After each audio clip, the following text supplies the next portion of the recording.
There's going to be more than 13,000 people here at Dutch Clark Stadium tonight for this game. And for now, 7 of the last 8 years, and including right now, the bell rings red for Centennial.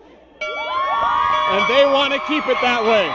Reporting live from Dutch Clark Stadium, I'm Sam Farnsworth, KKTV 11 Sports. And at 60 years old, the Broncos are kind of bucking the trend here in the NFL of hiring a young, offensive-minded head coach. It's August 1st.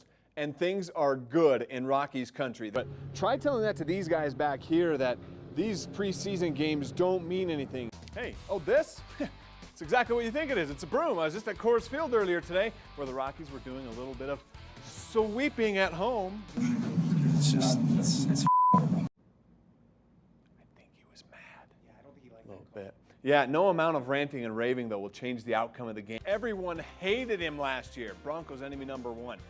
What happens when you can't hold on to the ball, but Isaiah McKenzie wants to win you back. Hear how he plans to do that next. So what better way to feature this rivalry than with our student correspondents who not only show us this week the great school spirit that each side has, but also how a community can come together as one to support a great cause. So let's start it off with Lewis Palmer.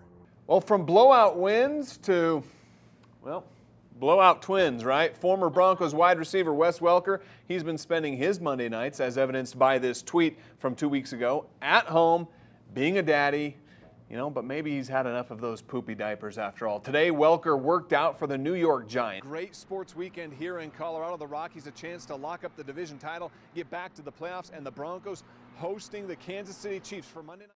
Well, the drum line is rolling, the lights are shining. It can only mean one thing. It's Friday night, and Rye quarterback Bryce Benz brought a serious stiff arm with him. Get off me!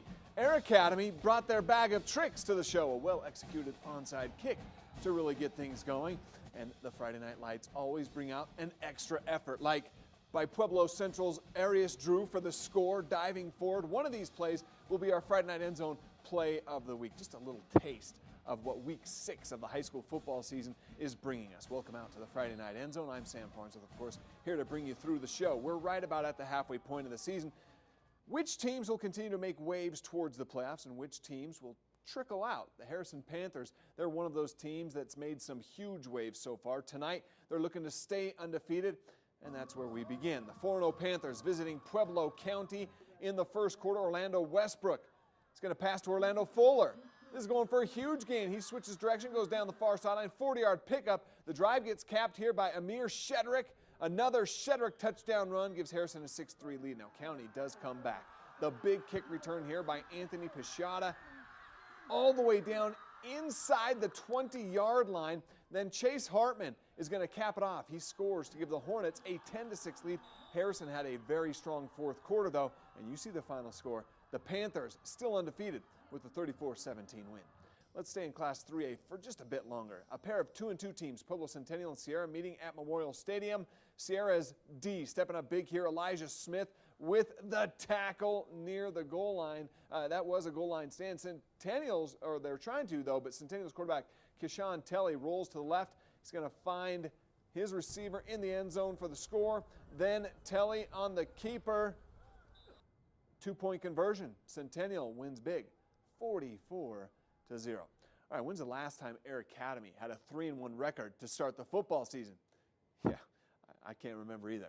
But here we are, 2018. The Cadets, they're a top 12 team in the RPI standings. They're playing great football, and tonight, no different. A home game against the Palmer Terror. Palmer with a 1-3 record. After their first touchdown, look at that. The Cadets, onside kick, they recover it, and they get going.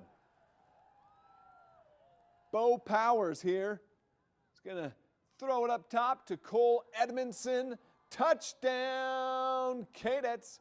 Air Academy poured it on tonight. Look at that, 46-0 over Palmer. They are now 4-1 on the season.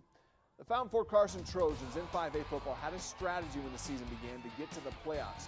Schedule hard. They have the 6th strongest schedule in all of Class 5A. Their opponents' win percentage this year, 70.